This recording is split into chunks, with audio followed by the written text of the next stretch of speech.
everybody, I'm Milenkovic from Columbia Secondary 6.3. In this video, I'm going to show you Isaac Newton's 3 laws of motion with a wiffle ball. It's interesting how Sir Isaac wrote these laws while he was quarantined in Cambridge because the plague had broken out back in London. Here's the experiment. I dropped both balls by opening my hands and letting them drop to the ground. I made sure my hand was in the exact same place every time.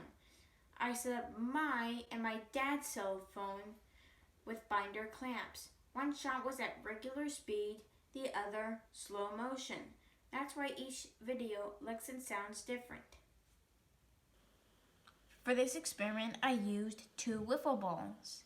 One is hollow and the other I filled with paper towels.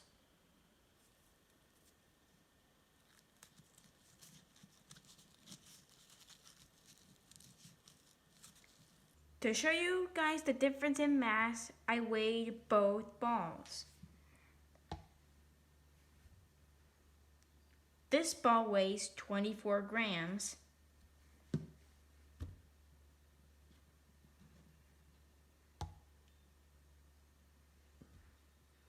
This ball weighs 40 grams. Newton's first law, the law of inertia, states that an object in motion will remain that way unless it's changed by an external force. In the case of the bouncing ball, it would keep bouncing indefinitely if air friction wasn't interfering with it going up and down.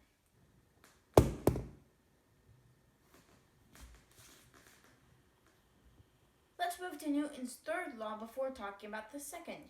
For every action, there's an equal and opposite reaction. Both balls, hollow and stuffed, hit the floor with a force equal to the floor makes pushing back. That's why they bounce.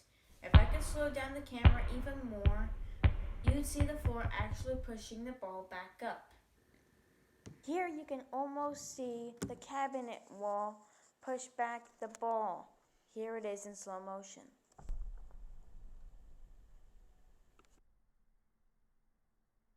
The stuffed ball bouncing less than the hollow one is Newton's second law. There's a relationship between an object's mass and its acceleration. The rate of acceleration, the free fall, or the force of gravity is the same for both balls.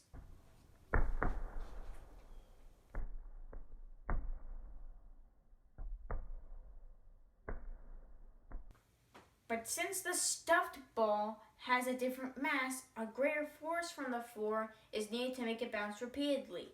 That's why it only bounced once or twice, and that's it.